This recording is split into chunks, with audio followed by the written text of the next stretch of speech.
মোগলাই পরোটা কার না পছন্দ বলেন তো? সবারই কম বেশি পছন্দ। বিকেলের নাস্তাতে মনে হয় কি মোগলাই পরোটা ছাড়া হয়ই না। তো সেটা যদি বাসায় বানিয়ে ফেলা যায় তাহলে কেমন হয় বলেন তো?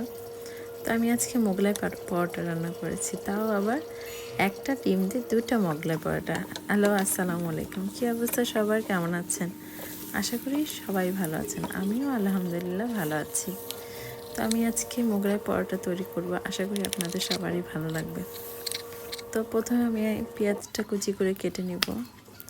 এক্ষেত্রে এখানে পেঁয়াজ একটু বেশি দিতে হবে, কারণ মোগলাই পরোটাতে একটু পেঁয়াজ ডিমের সাথে ফেটে করলে ডিমটা ঠিক থাকে, পাতলা হয় না।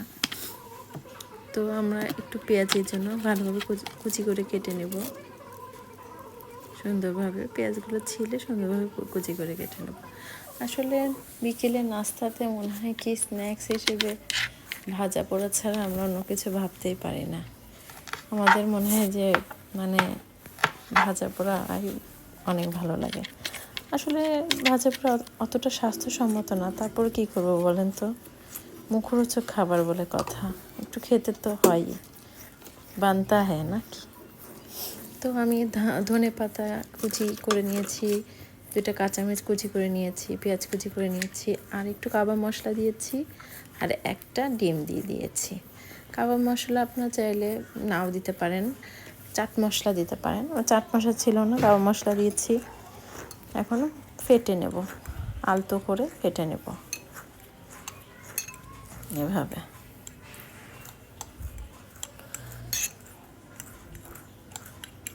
বিশেষ করে বাচ্চারা মানে স্ন্যাক্স হিসেবে মানে ভাজা পোড়াটা অনেক পছন্দ করে।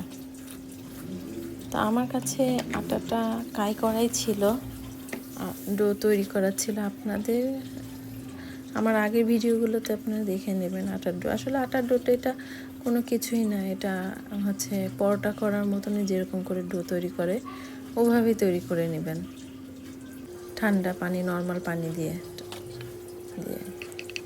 তো আমি বেলে নিচ্ছি এভাবে।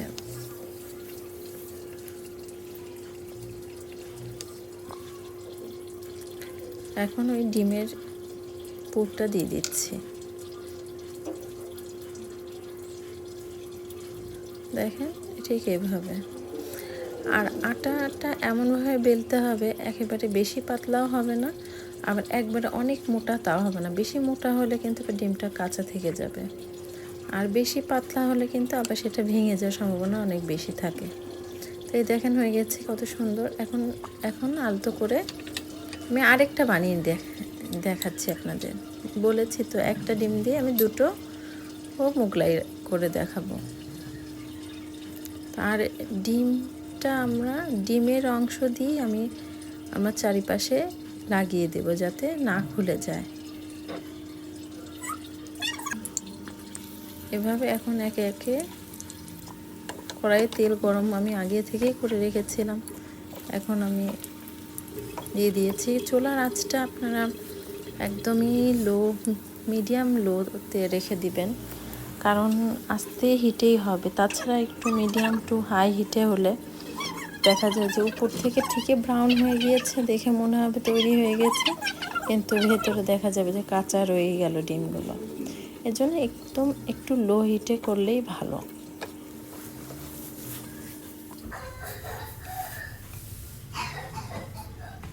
এটা আমার ভাজতে দেখেন কত ফুলে উঠেছে ডিমটার কারণে, ভেতরে ডিমটা সিদ্ধ হয়ে গিয়েছে, আর এই মোগলাইটা কত সুন্দর ফুলে উঠেছে। এই দেখেন,